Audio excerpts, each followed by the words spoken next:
एक वर्ष मोदी 2ची बहुमतांची सरकारचं होणार आहे आणि ह्या 6 वर्षात म्हणजे पूर्वीच्या 5 वर्ष आणि हे 1 वर्षाचे सरकारचं आपण काय तुलना घ्यायची एक महत्त्वाचा प्रश्न आपल्या आणि माझ्यासमोर आहे.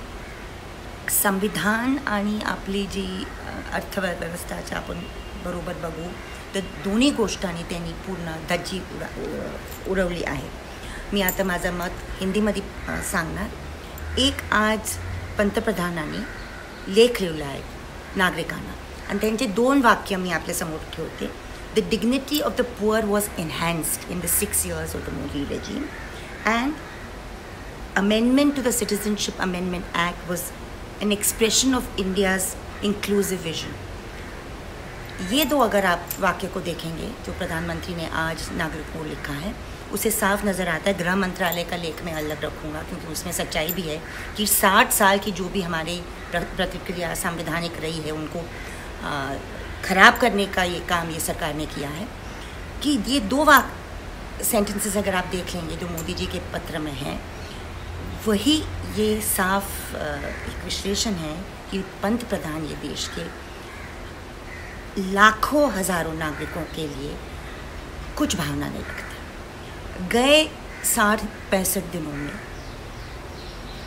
जैसे कि हमारे ट्रेड यूनियन लीडर कहते हैं India has been on the move. लाखों में हमारे प्रवासी मजदूर जो हैं एक जगह से दूसरी जगह पैदल जा रहे हैं. 80 से ज़्यादा जाने ये सफ़र में हम खो चुके हैं.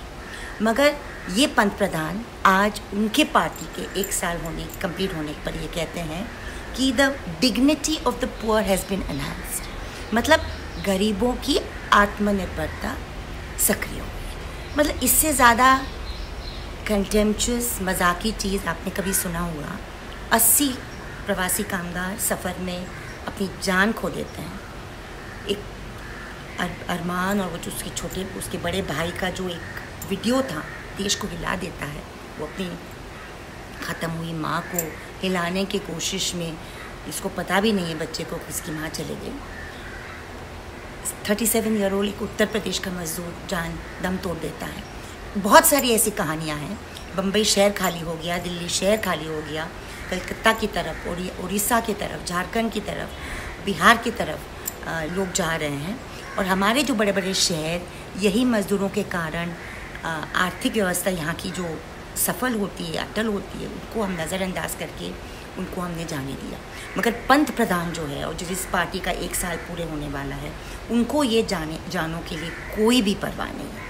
मेरे हाथ में ये संविधान है जो कश्मीर के आर्टिकल 370 को रीऑर्गेनाइजेशन एक्ट का छापा हुआ है. कश्मीर 1 साल को अगर हम देखें ये सरकार का 1 साल तो कश्मीर को किस तरह उन्होंने लोकतंत्र से बिल्कुल वंचित कर दिया है. आज भी वहाँ पे पॉलिटिकल ऑपोजिशन जेल में है. वहाँ पे लोकशाही जमहूरियत जारी नहीं है. ये भी बाकी भारत को मानना पड़ेगा. और बाकी जो हम लोग लॉकडाउन के बीच में झेल रहे हैं वो कश्मीर के हमारे साथी बहन भाई अगस्त 1, 2019 से झेल रहे हैं. मैं ये भी कहना चाहूँगी 1 साल होने आ रहा है और कोविड-19 के लॉकडाउन के भीतर दिल्ली पुलिस ने 1300 से ज़्यादा गिरफ्तारियाँ बहुत तेज़ी से की हैं. हमारे नौजवान मुसलमान स्टूडेंट लीडर्स को गिरफ्तार करके बाकी स्टूडेंट लीडर्स को धमकियाँ देकर एक संदेशा ये सरकार देना चाह रही है कि विरोध और प्रतिरोध ये लोकशाही और जमहूरियत में कोई मायने नहीं रखता. और एक तरह से हमारा संविधान ही मायने नहीं रखता क्योंकि हमारी लोकशाही और जमहूरियत तभी जारी और ज़िंदा रहेगी जब संवैधानिक जो हमारे वसूल है, जो संवैधानिक वसूल हमारे राष्ट्रीय आंदोलन के तहत मज़दूरों, किसानों, महिलाओं, मुसलमान, क्रिश्चियन, हिंदू, ब्राह्मण, दलित के साथ के संघर्ष की वजह से हमें आज़ादी जो मिली है और ये देश वही वसूलों पे बांध के रख रहा है, वो देश को पूरे तरह से एक तरह वो देश के विजन को, आइडिया ऑफ इंडिया को ख़त्म करने का काम मोदी सरकार ने दूसरे टर्म में और भी तेज़ी से किया था जो पहले टर्म में भी उन्होंने शुरुआत की थी. पहले टर्म में फॉरेस्ट राइट्स एक्ट को ख़त्म करने का काम, लेबर लॉज की लेबर मज़दूरों के अधिकार को ख़त्म करने का काम, हमारे जैसे मानवाधिकार कार्यकर्ताओं के ऊपर हमले वो तो थे ही पहले 5 सालों में, मगर गए 1 सालों में ये सब चीज़ों और भी तेज़ी से हो गई है। सबसे पहले आर्टिकल 370 को एब्रोगेट करके कश्मीर को देश की जो भी लोकतांत्रिक वसूल है उससे दूर और वंचित करने का काम, वहाँ की पूरे पॉलिटिकल लीडरशिप को गिरफ्तारी करने का काम, 4G और इंटरनेट वहाँ के विद्यार्थियों को नहीं मिलता, नौकरियाँ के लिए वो लोग इंटरनेट पे जाके अप्लाई नहीं कर सकते, ये सब चीज़ें हैं। अब सवाल है कि India was on the move for the last 60 days, not in a positive way.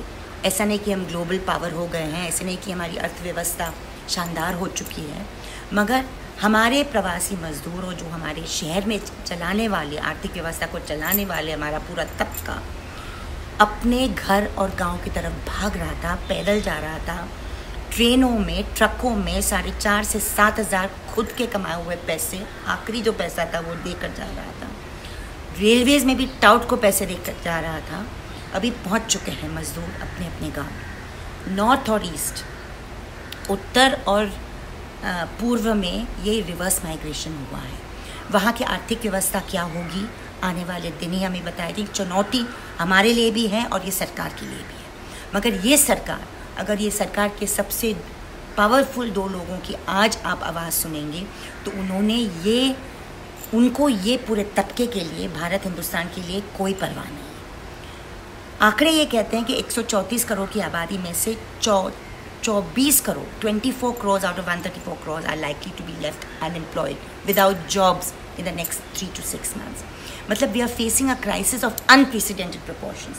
There's an agrarian crisis. हमारे किसानों ने अच्छी फसल बोई, धान से लेकर फ्रूट वेजिटेबल्स तक हमारे फसल निकली थी, मगर मिसमैनेजमेंट की वजह से सरकार के बिना कोई सोचे समझे लॉकडाउन जो बुलाया गया 22 और 24 मार्च के बीच में, उसकी वजह से बहुत सारा नुकसान किसानों ने झेला है, किसान मजदूर ने झेला है, लैंडलेस लेबरर ने झेला हुआ है, प्रवासी मजदूर ने झेला हुआ है। और आर्थिक व्यवस्था, जैसे डीमोनेटाइजेशन की बात ख़त्म हो गई थी, इनफॉर्मल सेक्टर पे झटका दिया गया था, वैसे पूरे एक तबके के ऊपर एक हमला किया है। और सरकार ये हमले को, it's rubbing salt in the wounds of the injuries that have been inflicted on the people of India in the last 60 days, made worse by the COVID lockdown, unthought of, unplanned and insensitive. अगर आप प्रधानमंत्री और गृह मंत्री के शब्द आज पढ़ेंगे अखबारों में तो इतना ही बस समझ में आता है कि बहुत दूर वो हैं अपने देश के लोगों से, बहुत दूर वो हो चुके हैं अपने संविधान से, और यही संविधान के रूट पे उनको वापस लाना आप और हमारा काम है।